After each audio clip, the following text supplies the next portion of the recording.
अथ मन्त्रपाठः।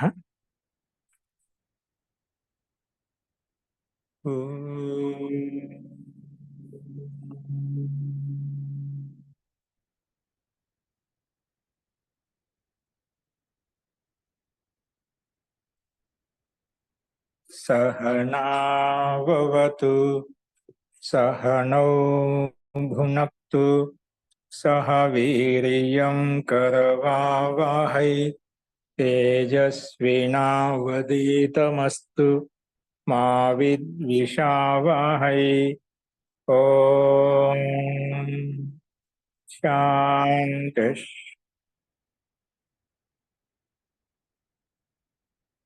शान्तिः।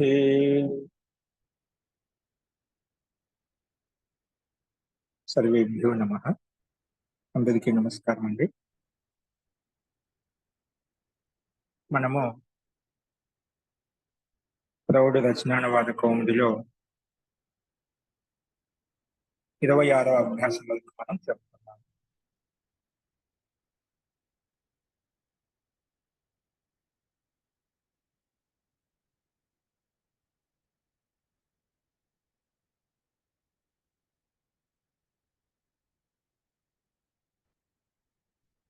ఇరవై ఆరో అభ్యాసం మనం మొదలు పెట్టుకోవాలి. 25 వరకు చెప్పుకున్నాము. రాసుకుని నీట్ గా రాసుకోండి. 26వ అభ్యాసం మీటింగ్ పెట్టుకోండి. అందులో శబ్దకోశ అని పెట్టుకోండి. శబ్దకోశ 6:25 + 25. ఈ శబ్దకోశలో మూర్ధన్య శకారం కనిపిస్తుంది కదా, అది చాలా మంది కొంతమంది శంఖంలో ఉండే శకారం, తాళ శకారం రాస్తూ ఉంటారు. కానీ ఇక్కడ మనకు మూర్ధన్య శకారం ఇవ్వబడింది.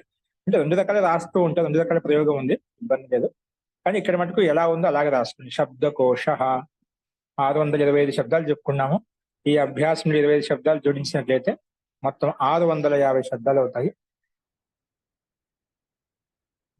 ఫస్ట్ అందులో శబ్దకోశ ఇది పెట్టుకోండి.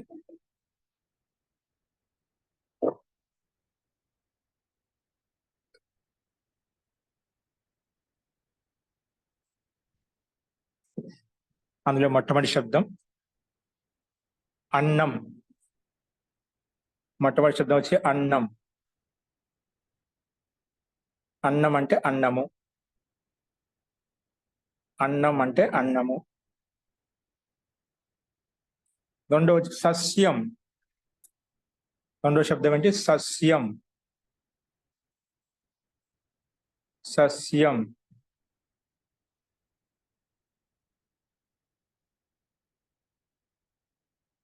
రెండో శబ్దం సస్యం అంటే అన్నము కామ పొలంలో విద్యమానంగా ఉండేటువంటి పంట. సస్యం అంటే పంట అన్నమాట. పొలంలో విద్యమానంగా ఉన్నటువంటి పంట, అది ఏదైనా కావచ్చు. ధాన్య పంట కావచ్చు, జొన్న పంట కావచ్చు, సద్ద పంట కావచ్చు, ఏదైనా కూరగాయలు కావచ్చు. మొత్తానికి ఏదో ఒక పంట పండుతుంది, పొలంలో వేసి ఉందన్నమాట. పొలంలో విద్యమానంగా ఉన్నటువంటి పంట.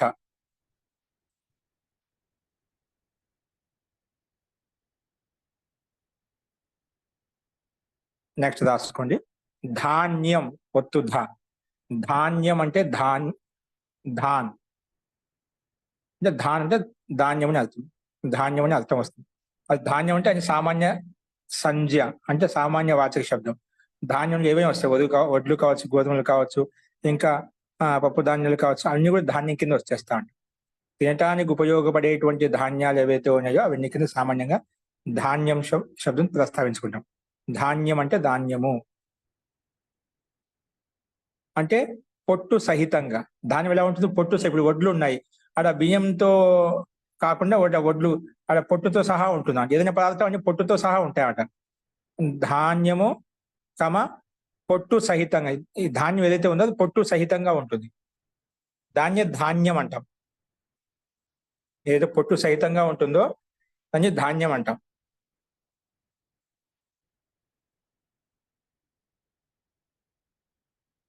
నెక్స్ట్ తండులహ. తండుల అంటే బియ్యము. ఇక్కడ బియ్యం అంటున్నాం అంటే అక్కడ మనకు పొట్టు ఉండదు అన్నమాట. పొట్టు తీసుకుంటే బియ్యం తీసుకోవాలి. అందుకే పొట్టు రహితమైనటువంటిది, పొట్టు రహితమైన ధాన్యం అయితే ఉందో దాన్ని బియ్యం అంటామంట. తండులహ అంటే బియ్యం, తండులహ అంటే బియ్యము. నెక్స్ట్ వ్రీహి. వ్రీహి అంటే వ్రీహి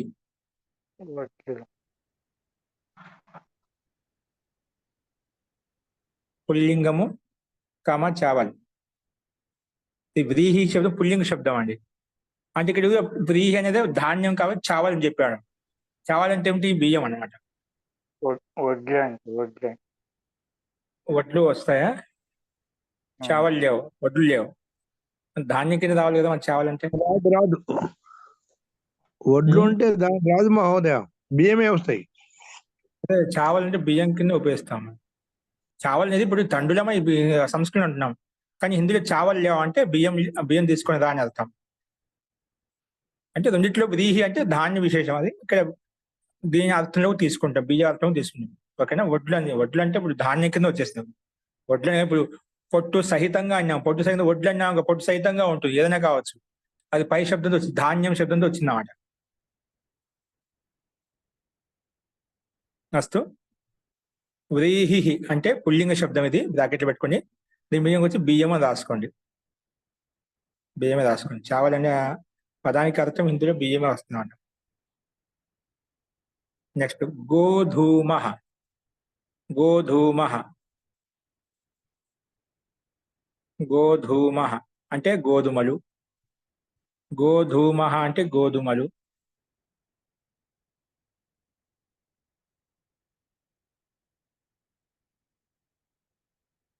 గోధూమ అంటే గోధుమలు.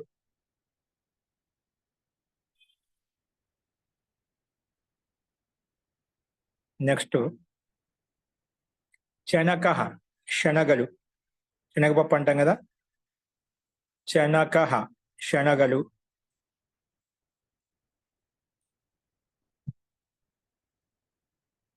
శనక, శనగలు. నెక్స్ట్ యవహ. యవహ అంటే జౌ. దీన్ని ఏమంటామంటే గోధుమల లాగానే ఉంటుంది, కాకపోతే బార్లీ అంటాం తెలుగులో మనం. బార్లీ గోధుమల లాగానే ఉంటుంది, కొంచెం పొడవుగా ఉంటుంది అన్నమాట గింజ. బార్లీ ఇవి దీన్ని ఎక్కువ మంది దీంట్లో ఉపయోగిస్తుంటాం. ఏ దాంట్లో? మనకు ఎండాకాలంలో ఒక పిండి ఉంటుంది కదా, దాన్ని పిండి తాగుతూ ఉంటాం, చలవ పిండి అని చెప్పి. ఏంటది? అన్ని రకాల పిండి ఉంటుంది దాంట్లో, జవ్వు ఉంటాయి, అన్ని రకాల పిండితోటి మనం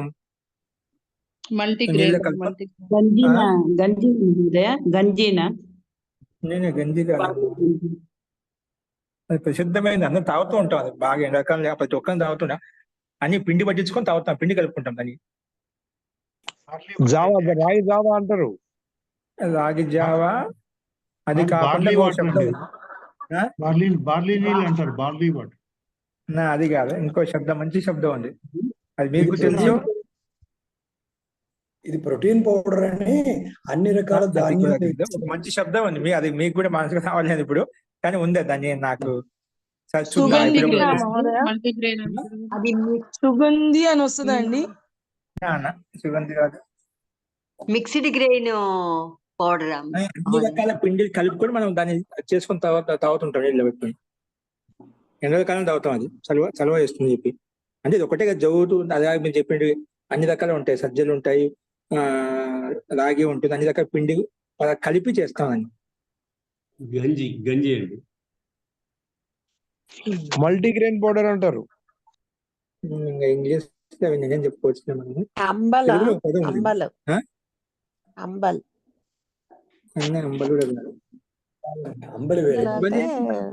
మాండు బియ్యంతో చేసింది చేస్తాము.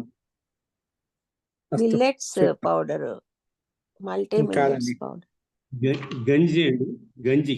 అది మీరు అందరూ కూడా ఉపయోగిస్తారు, దాని సందేహం లేదు. మీరు కూడా ఆ పదం తెలిసి ఓ ఇద్దా అన్నట్టుగా మళ్ళీ ఆశ్చర్యపోతాం అందరం కూడా.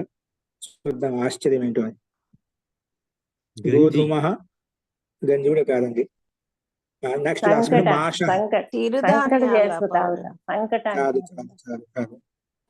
మాష రాసుకోండి, ఆలోచిస్తూ ఉండండి.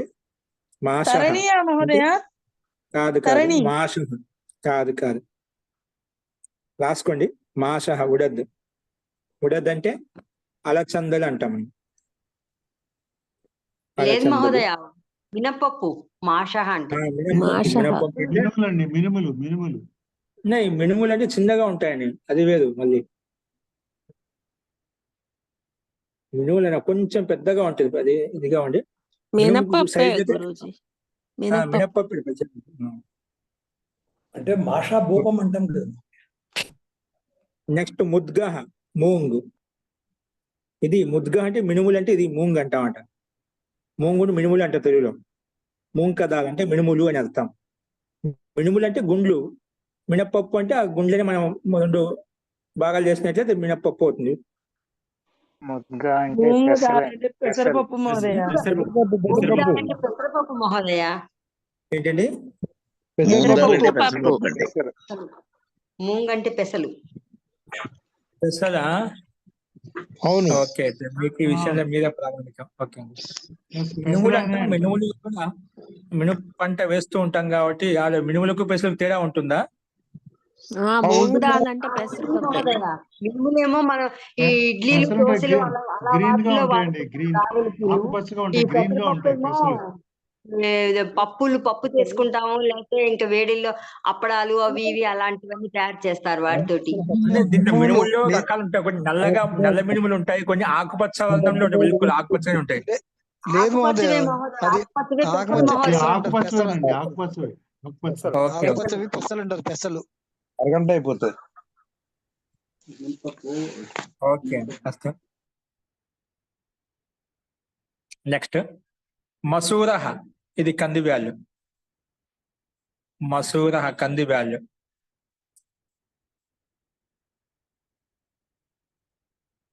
కంది బ్యాళ్ళు. సర్షపహ. సర్షపహ అంటే ఆవాలు. ఆవాలు.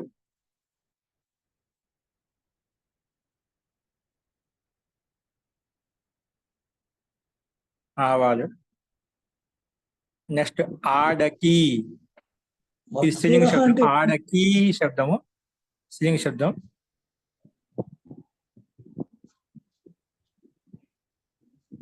మహోదయ, మసూరహ అంటే ఏంటి మహోదయ? మసూరహ అంటే మసూర్ కదాల్, కంది బ్యాళ్ళు, కందిపప్పు. ఓకే అండి. ఆడకి స్త్రీలింగము. అర్హర్ ఇది కుల్తీ దాల్ అంటే కొద్దిగా గుండ్రంగా ఉంటుంది. అలా గుండ్రంగా అంటే గుండ్రంగా ఉంటూ కింద పైన గోలుగా ఉంటుంది అన్నమాట. కుల్తీ దాల్ చూసి కదా కుల్తీ అంటాం. కుల్తీ దాల్ తెలుగులో ఏమంటాం అది. అది ఎక్కువగా ఎవరికన్నా కడుపులో రాళ్ళు ఇండెక్స్ ఎలా అవుతుంది అటువంటి దాన్ని ఎక్కువ ఉపయోగిస్తుంటారు. మసూర్ దాల్. మసూర్ కుల్తీ దాల్. బఠానీ అండి, బఠానీ. గుండ్రంగా ఉండి కింద పైన గోలుగా ఉంటుంది. బఠానీ మహోదయ. బఠానీ కాదు. సిరిశెనగలు కుల్తీ దాల్ అంటారు, అదే కదా, సిరిశెనగలు. కాదు. ఓకే, చెప్తా, మీకు వస్తుంది, రాసుకోండి లేదా స్పేస్ వదులుకోండి. ఆడకి స్త్రీలింగ శబ్దం అర్హర్. అర్హర్ కా దాల్. అర్హర్. ఓకే, అదే కుల్తీ దాల్ అంటాము. నెక్స్ట్ ద్విదళం. ద్విదళం అంటే ఏదైనా కావచ్చు, శనగపప్పు కావచ్చు, కందిపప్పు. అంటే 2 దళాలతో ఇప్పుడు మనకు శనగపప్పు 2 భాగాలు చేస్తాం, మినపప్పును చేస్తాం, అలాగే పెసలు చేస్తాం, అన్ని రకాలు చేస్తామట. మొత్తం ద్విదళం అంటే పప్పు, ఏ పప్పు అయినా కావచ్చు. ద్విదళం అంటే పప్పు. ద్విదళం పప్పు ధాన్యం. నెక్స్ట్ తిలహ. తిలహ అంటే నువ్వులు. మహోదయ. నువ్వులు. అప్పుడు నూనె అంటే నువ్వుల నూనె ప్రసిద్ధం అన్నమాట. ఏ నూనె తీసుకునే వాళ్ళు కాదు. తినటానికైనా, తాగటానికైనా, మాలిష్ అంటే అన్నిటికీ చడానికి వాడుకోవడానికైనా అన్నిటికీ ఇదే వాడేవాడు. నూనె అంటే నువ్వుల నూనె తప్పితే ఇంకే నూనె ఉండేది కదా అప్పట్లో. పెట్టడానికి ఇదే వాడేవారు. ఆయుర్వేదంలో నూనె అంటున్నామంటే నువ్వుల నూనె అర్థం చేసుకోవాలి ఎక్కడైనా. ఔషధం. నెక్స్ట్ కలాయ మటర్ బఠానీలు. ఇది కలాయ మటర్ అంటే బఠానీలు. బఠానీలు.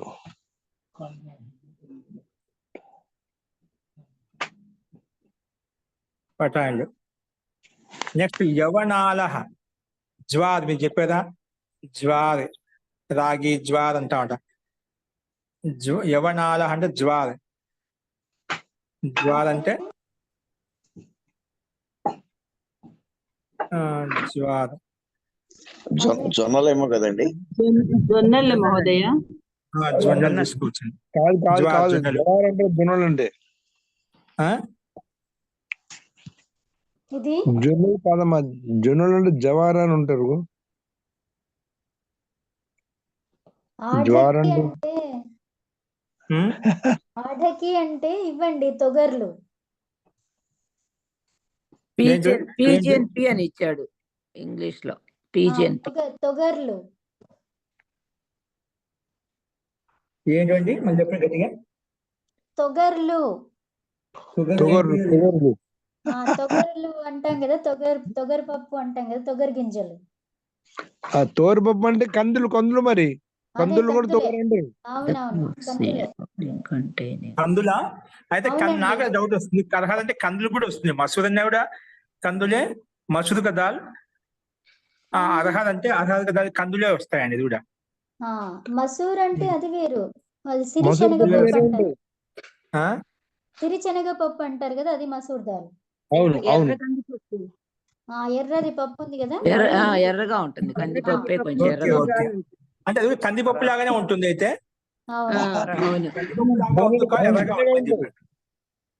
కొంచెం కలర్ తేడా ఉంటుంది మహోదయ. తేడాగా ఉంటుంది. ఎర్ర కందులు ఎర్ర కందులు మళ్ళీ కందులు పెట్టుకోవాలి సరిపోతుంది. అర్హర అంటే పావురం బఠానీ అని ఇచ్చారు మహోదయ. పావురం బఠానీ. పీజీఎన్పి అండి, పీజీఎన్పి అంటారు ఇంగ్లీష్ లో. ఓకే. యవనాలు జ్వార్ అంటే ఏం చెప్పుకున్నాం? జ్వార్ అంటే ఇది మన యవనాలంటే జ్వార్ అంటే మనము ఒక గోధుమలు వేసి ఒక నేను జ్వార్ అంటే మనం కొన్ని మొక్కలను పెంచుతామండి. అంటే మనం 3 రోజుల్లో మొక్కలు చేస్తున్నాం, దాని రసం పిండుకొని తాగుతాం. జ్వార్ ఆరోగ్యానికి మంచిది అన్నమాట. ఇంట్లో ఒక ఏదైనా ఒక క్రేట్ లో మనం అలా మట్టి మీద కొంచెం వేసుకొని 3-4 రోజులు మొలకలు వచ్చేస్తామండి బాగా. అది మన ధాన్యమైనా సరే ఏదైనా అది తాగుతారు. జ్వార్ అంటే దాన్ని బాగా మిక్సీ పట్టుకొని తాగుతారు, రసం తాగుతారు పొద్దున్నే.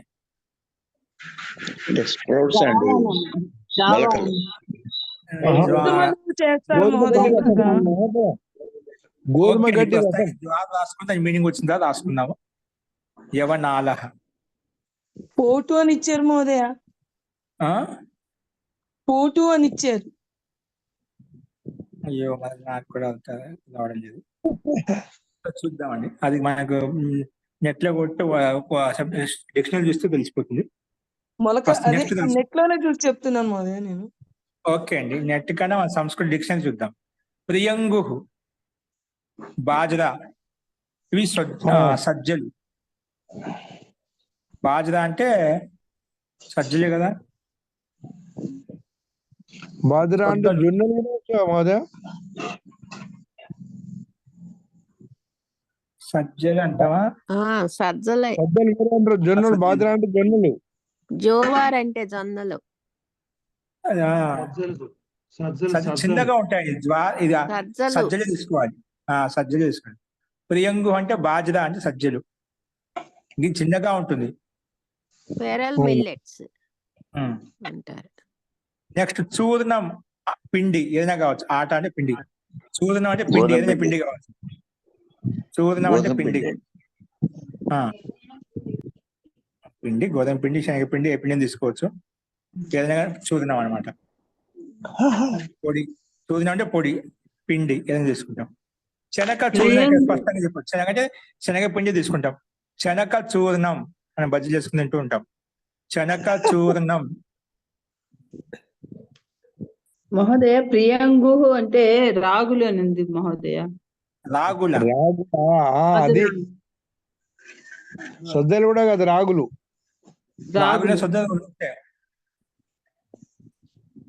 చిన్న ఆవాల లెక్కనే ఉంటాయి. ఆయిల్ లాగా ఉంటాయంట, ఆకుపచ్చ రంగులోనే. రాగులు మహోదయ.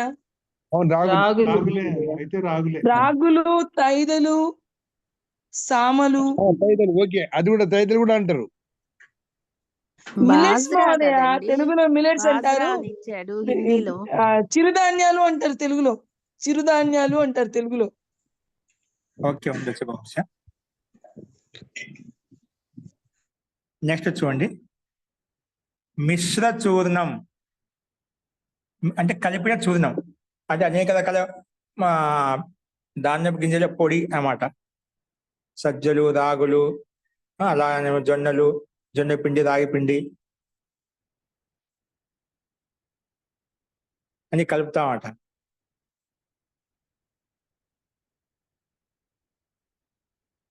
మిశ్ర చూర్ణం అంటే కలిపిన పిండి,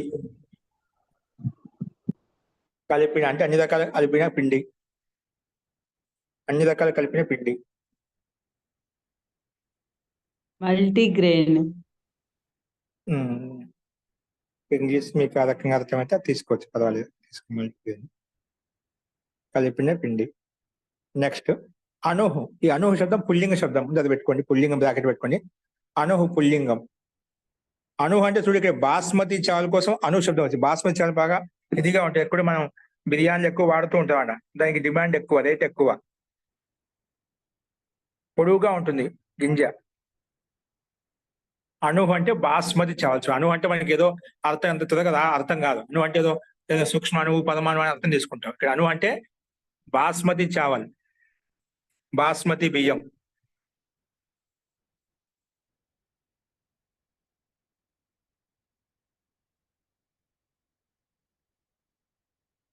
అస్తు. నెక్స్ట్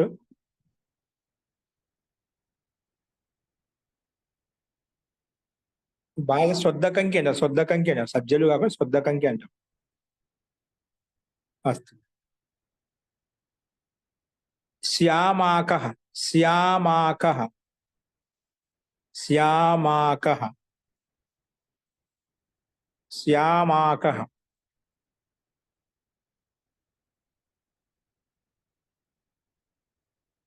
శ్యామాక అంటే అడవి చావాలంట, అడవిలో సహజంగా ఉత్పన్నమవుతాయి అడవి చావలు. కొంచెం భిన్నంగా ఉంటాయి, కొంచెం ఎరుపు రంగులో ఉంటాయి, కొన్ని పసుపు రంగులో ఉన్నట్టుగా, ఆకుపచ్చగా ఉన్నట్టుగా ఉంటాయి.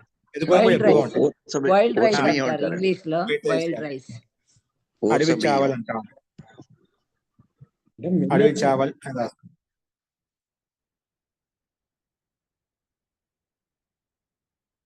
నెక్స్ట్ వనముద్గః. వనంలో ముద్గన్ అంటే చెప్పిన ఇప్పుడు పైన చెప్పినదా మూంగ్. మూంగ్ కదాలు ఎలా ఉంటుంది, మినుములు అని చెప్పినా కదా, మినుము దాల్ మినపప్పు యొక్క ఎలా ఉంటుందో అలాగా ఉంటుందంట. అంటే ముందు మినప గుండ్లు ఉంటాయి, ఆ గుండ్ల పగలు కొట్టినప్పుడు దాల్ అవుతుంది, మినపప్పు అవుతుంది అన్నమాట. అలాగే ఉంటాయి ఇక్కడ కూడా. ఇవి వనముద్గః. ఈ ఔషధంలో ఎక్కువ ఉపయోగిస్తాను, వనముద్గః. వనముద్గ అంటే అడవి లో ఉన్నటువంటి మినపప్పు, మినపగుండ్లు లేదంటే. లోబియా అంటే అలచందలు కదా మహోదయ హిందీలో. లోబియా అంటే హిందీలో లోబియా. ఇది లోబియా అనేది లోబియా అనేది ఇంగ్లీష్ పదం అనుకుంటా. లోబియా తెలుగు హిందీ పదం తీసుకున్నారు. లోబియా అంటే హిందీ పదం. లోబియా హిందీ కాదండి. పదం అలచందలు. లోబియా అనేసి ఇంకా ఏమైనా రావచ్చు అర్థం. అలసిందకైతే రాదు. అలసింద పైన మాషా చెప్పుకున్నాం కదా, అది ప్రసిద్ధం అన్నమాట అన్నిట్లో. వనముద్గ అంటే అడవిలో ఉత్పన్నమైనవి అడవి మినుములు, ఆవు పేడ అని వచ్చింది. అటవీ మినుములు.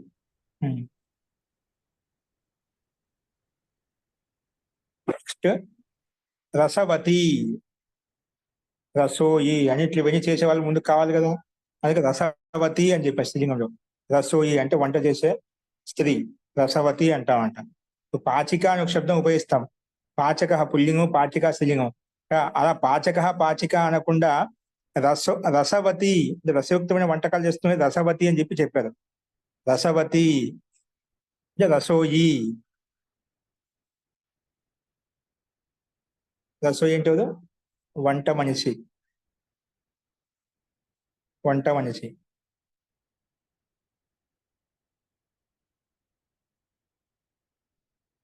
ఓకే, ఇవి మనకు శబ్దకోశంలో ఉన్నటువంటి 25 శబ్దాలు మనం చెప్పుకున్నాం. ఇక్కడ కాబిందు తీసుకోండి. కాబిందు అన్నం, సారీ కాబిందు అంటున్నాను. వ్యాకరణం హెడ్డింగ్ పెట్టుకొని వ్యాకరణం చెప్పుకోబోయే అంశాలు ఏంటో రాసుకోండి. వ్యాకరణం.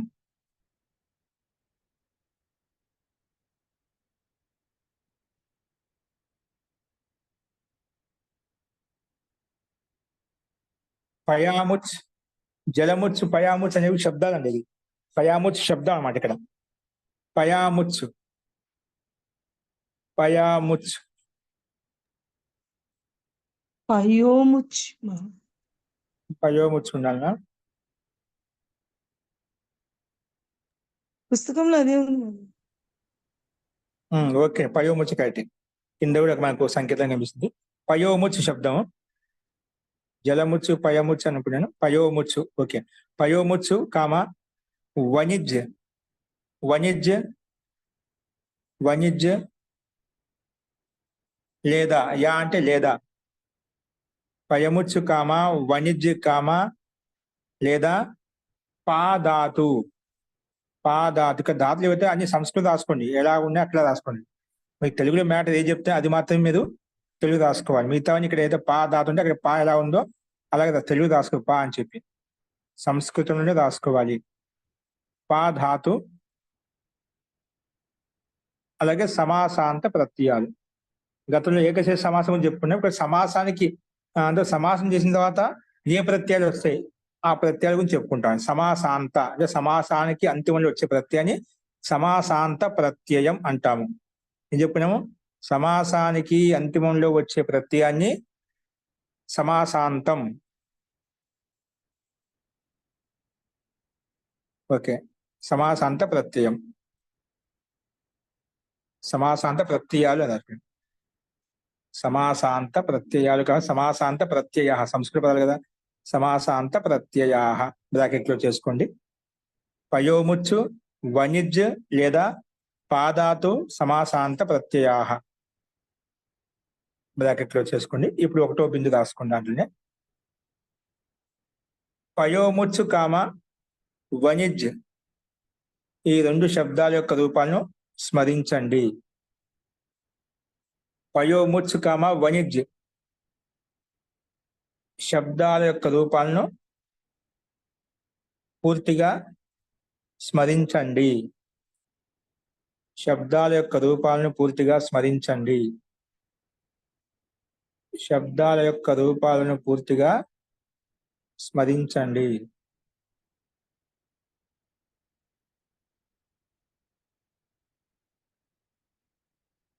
శబ్దాల యొక్క రూపాలను పూర్తిగా స్మరించండి. చూడు శబ్ద సంఖ్య 15, 18.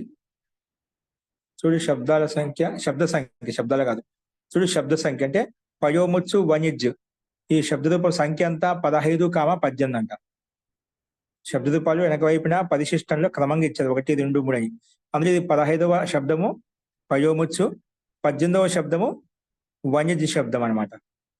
చూడు శబ్ద సంఖ్య 15, 18. 15, 18 బ్రాకెట్ క్లోజ్ చేసుకోండి. యా మరియు పాదాతు. యా మరియు పాదాతు యొక్క రూపాలను పూర్తిగా స్మరించండి. యా ధాతు మరియు పాదాతు. యా మరియు పాదాతు యొక్క రూపాలను పూర్తిగా స్మరించండి.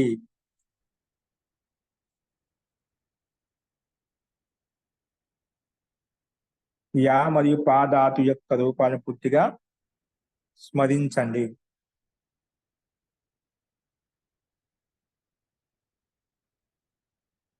చూడు ధాతు సంఖ్య 40, 41. చూడు ధాతు సంఖ్య 40, 41.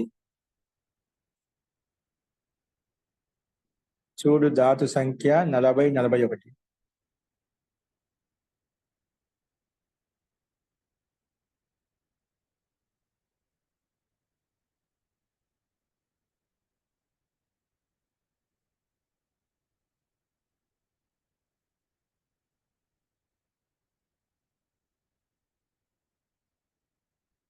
ఇక్కడ 1వ 2వ రాసుకున్నాం. ఇప్పుడు నియమం రాసుకోండి. నియమ 160. నియమ సంఖ్య అంతా 160. క్రమంగా నియమ సంఖ్య వస్తుంది. ఇంతవరకు 159 నియమాలు చెప్పిన కదా, 160వ నియమం. ఇంతవరకు 160 నియమాలు చెప్పినాం. 160వ నియమం. నియమ 160. నియమ 160.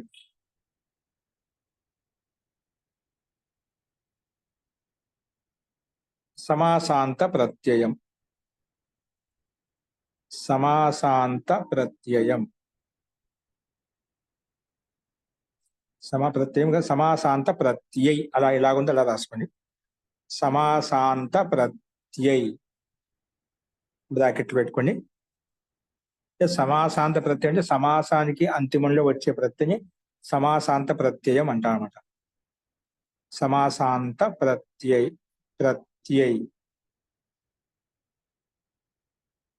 సమాసాంత ప్రత్యయ. ఓకే, బ్రాకెట్లో క్లోజ్ చేసుకోండి. దీని యొక్క తాత్పర్యం రాసుకోండి.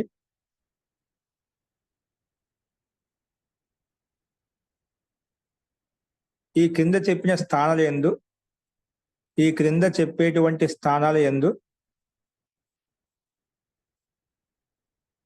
ఈ క్రింద ఇచ్చినటువంటి స్థానాలు యందు రాసుకోండి.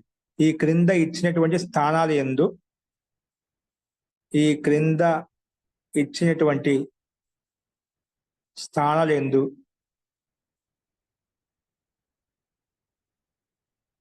సమాసం చేసినప్పుడు ఇచ్చినవి ఈ కింద రాసినటువంటి స్థానాల యందు అలా రాసుకోవచ్చు. ఈ కింద రాసినటువంటి స్థానాల యందు సమాసం చేసినప్పుడు, ఈ క్రింద వ్రాసినటువంటి స్థానాల యందు, ఈ క్రింద వ్రాసినటువంటి స్థానాల యందు సమాసం చేసినప్పుడు, సమాసము చేసినప్పుడు, క్రింద వ్రాసినటువంటి స్థానాల యందు సమాసము చేసినప్పుడు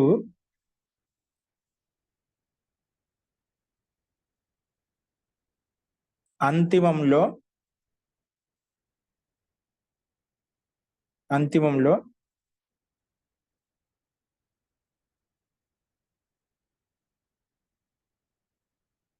నిమ్న ఈ కింద రాసిన స్థానాలు యందు, ఈ క్రింద రాసిన స్థానాల యందు సమాసం చేసినప్పుడు అంతిమంలో ఏదైనా ప్రత్యయం వస్తుంది. అంతిమంలో ఏదైనా ప్రత్యయం వస్తుంది. అంతిమంలో ఏదైనా ప్రత్యయం వస్తుంది.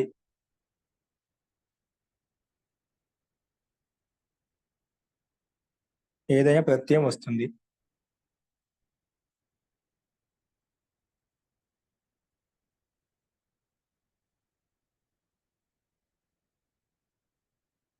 బహువ్రీహి సమాసం యొక్క పిలిష్టబెట్టడికి ఏం రాసుకుందో, కింద రాసినటువంటి స్థానముల యందు సమాసం చేసినప్పుడు అంతిమంలో ఏదైనా ప్రత్యయం వస్తుంది.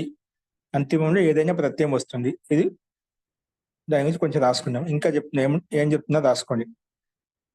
బహువ్రీహి సమాసం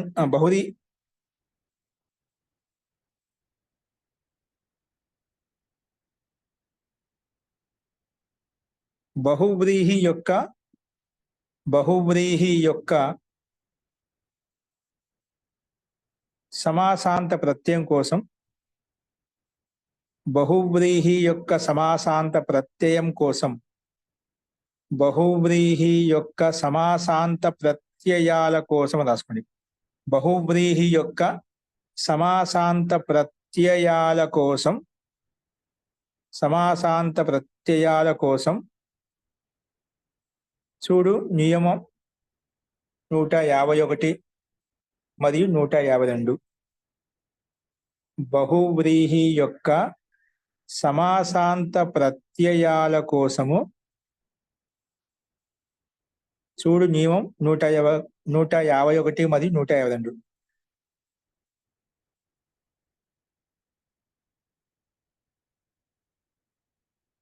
ప్రత్యయాల కోసం నియమ సంఖ్య 151 మరియు 152 చూడండి. అంటే అక్కడ భౌతిక సమాసం యొక్క ప్రత్యయాలు అక్కడ చెప్పబడ్డా. ఇక్కడ 151, 152 నియమాలు మనం చెప్పుకున్నాం, అక్కడ గమనించండి అంటున్నారు. అది రాసుకోండి మీరు. బహువ్రీ యొక్క సమాసాంత ప్రత్యయాల కోసము నియమ సంఖ్య 151 మరియు 152 చూడండి లేదా గమనించండి. నియమ సంఖ్య 151 మరియు 152 గమనించండి లేదా చూడండి. ఇది ఒక రెండో బిందు కింద రాసుకున్నాము. దాంట్లో ఇప్పుడు ఇష్టా పెట్టి మనం రాసుకోండి.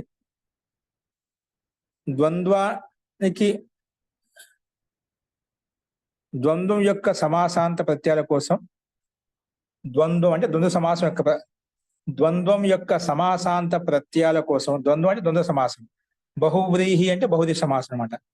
ఇక్కడ మనకు స్పష్టత కొరకు మనం పూర్తిగా రాయకుండా ద్వంద్వం అని చెప్పాను. ద్వంద్వం యొక్క సమాసాంత ప్రత్యయాల కోసం ద్వంద్వం యొక్క సమాసాంత ప్రత్యయాల కోసం ద్వంద్వం యొక్క సమాసాంత ప్రత్యయాల కాకుండా ఇక్కడ ఏకవచనం రాసుకోండి. ద్వంద్వం యొక్క సమాసాంత ప్రత్యయం కోసం రాసుకోండి. ద్వంద్వం యొక్క సమాసాంత ప్రత్యయం కోసం ద్వంద్వం యొక్క సమాసాంత ప్రత్యయం కోసం చూడు నియమ సంఖ్య 153. చూడు నియమ సంఖ్య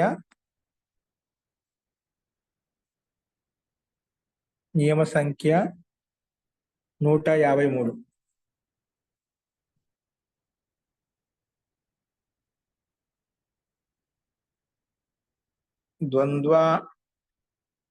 ద్వంద్వానికి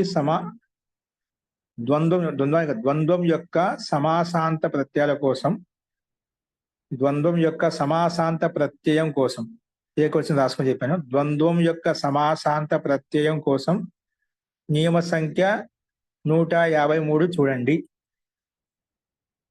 నియమ సంఖ్య 153 చూడండి. అక్కడ బ్రాకెట్ చా పెట్టుకోండి. అంటే అక్కడ 153 చా బిందు అనమాట.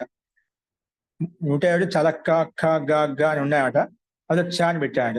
చా బిందు అనమాట. 153లో చా బిందు, చా బ్రాకెట్లు పెట్టుకోండి.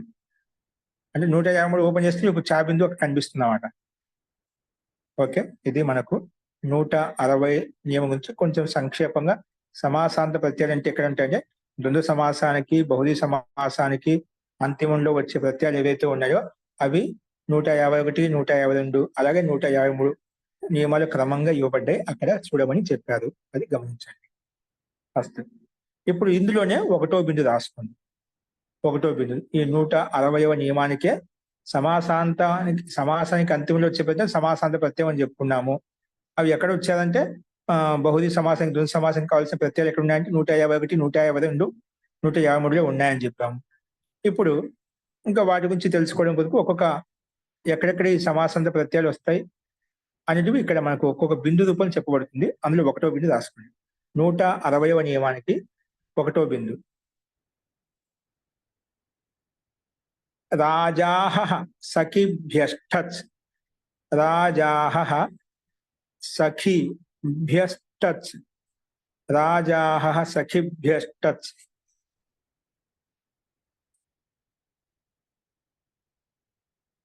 రాజాః సఖిభ్యష్టచ్.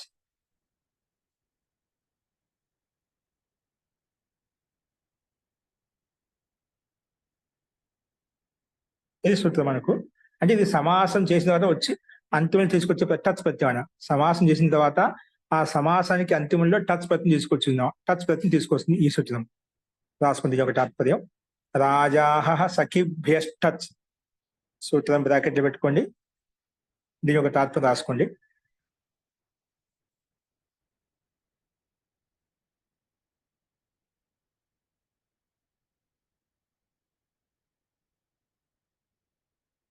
టచ్ ప్రత్యయం వచ్చిన తర్వాత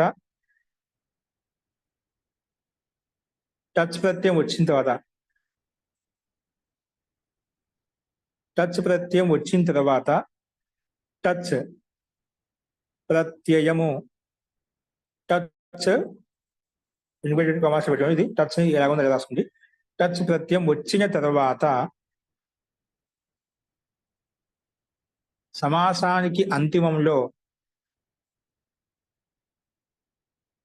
టచ్ ప్రత్యయం వచ్చిన తర్వాత సమాసానికి అంతిమంలో ఉన్నటువంటి రాజన శబ్దానికి టచ్ ప్రత్యయం వచ్చిన తర్వాత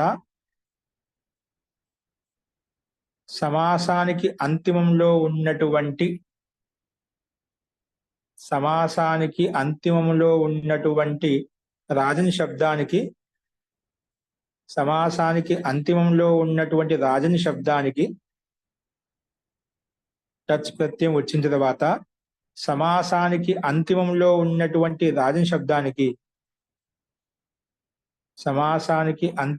ఉన్నటువంటి రాజని శబ్దానికి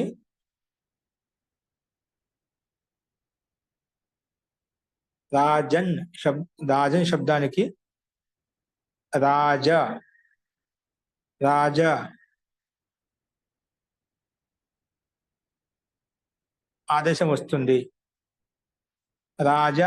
ఆదేశం వస్తుంది. అలాగే అహన్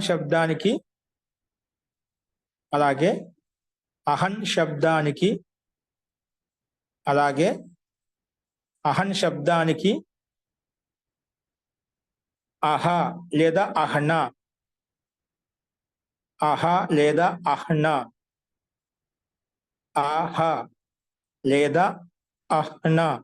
అహ్నా ఆదేశాలు వస్తాయి. అంటే ఆదేశం వస్తుంది. రెండు అంటే ఏదో ఒకటి వస్తుంది అన్నమాట. అహ లేదా అహ్నా ఆదేశం వస్తుంది. సమాసానికి అంతిమంలో ఉన్నటువంటి రాజన్ శబ్దానికి రాజ ఆదేశం వస్తుంది. అలాగే అహన్ శబ్దానికి అహ లేదా అహ్న ఆదేశం వస్తుంది. మరియు సఖి శబ్దానికి సఖ ఆదేశం వస్తుంది. మరియు ఇంకా సఖి శబ్దానికి సఖ ఆదేశం వస్తుంది. సఖి శబ్దానికి సఖ ఆదేశం వస్తుంది.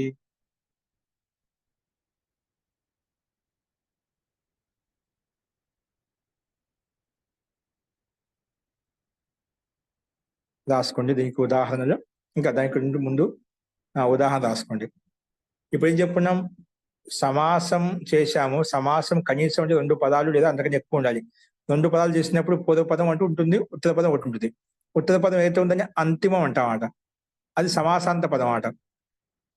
ఉత్తర పదం సమాసం చేసామట. సమాసం చేసాం కాబట్టి అంతిమంలో ఉంది. అంతిమంలో మనకేముంది? సమాసానికి అంతిమంలో రాజని శబ్దం ఉండాలి. ఒకే సమాసానికి అంతిమంలో రాజని శబ్దం ఉన్నట్లయితే దానికి రాజ ఆదేశం వస్తుంది. అహన్ శబ్దం ఉన్నట్లయితే దానికి అహ లేదా అహ్న ఆదేశం వస్తుంది. సఖీ శబ్దం ఉన్నట్లయితే సమాసానికి అంతిమంలో దానికి సఖ ఆదేశం వస్తుంది. దానికి సంబంధించిన ఉదాహరణ ఎలా ఉంటే రాసుకోండి. ఉదాహరణ రాసుకోండి. మహాంచ అసౌ రాజాచ. మహాంచ అసౌ రాజా. మహాంచ అసౌ రాజా. మహాంచ అసౌ రాజా.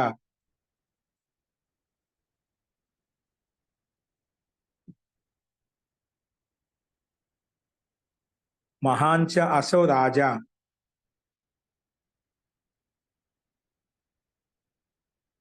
మహాంచ అసౌ రాజా ఇజ్ ఈక్వల్ టు మహారాజః. మహారాజః. మహాంచ అసౌ రాజా మహారాజః.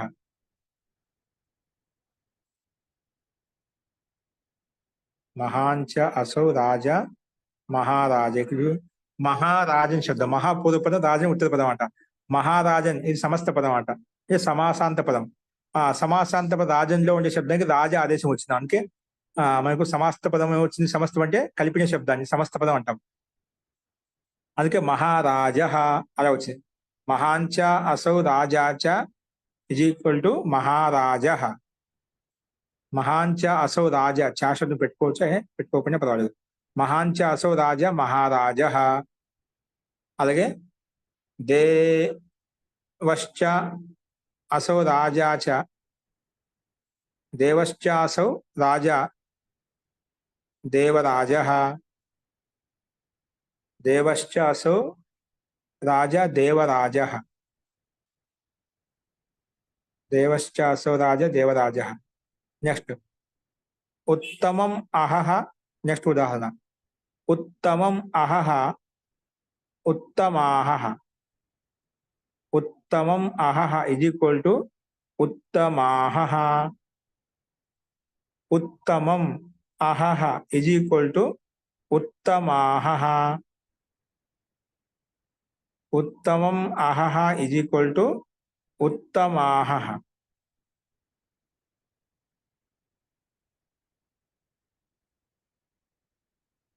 కృష్ణస్య సఖా. కృష్ణస్య సఖా కృష్ణ సఖః. కృష్ణస్య సఖా కృష్ణ సఖః. కృష్ణస్య సఖా కృష్ణ సఖః.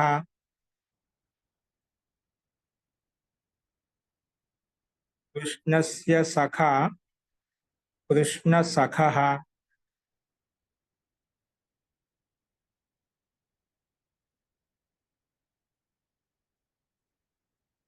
కృష్ణస్య సఖా. సఖీ శబ్దం, సఖీ శబ్దానికి సఖా వచ్చేస్తాం అంట. అందుకే మనం సఖీ శబ్దానికి సమాసానికి అంత్యంలో సఖీ శబ్దం ఉండేట్లయితే సఖీ సఖా వస్తుంది. అందుకే కృష్ణ సఖః అయిపోయినాం. కృష్ణస్య సఖా ఇజ్ ఈక్వల్ టు కృష్ణ సఖః. ఓకే, ఇవి మనకు రాజాహ సఖిభ్యష్టట్స్ లో సమాసానికి అంతిమంలో టచ్ ప్రతి తీసుకొచ్చినప్పుడు ఈ రకంగా మనకు రూపాలు ఉంటాయి. అవి మనం చూసాం. అస్తు, ఈ రెండో బిందు ఏంటో మనం రేపు చెప్పుకుందాము. అస్తు, శాంతి పాఠ.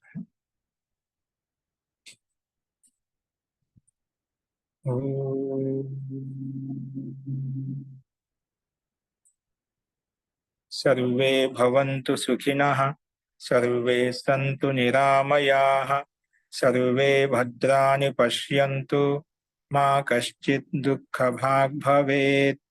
ఓం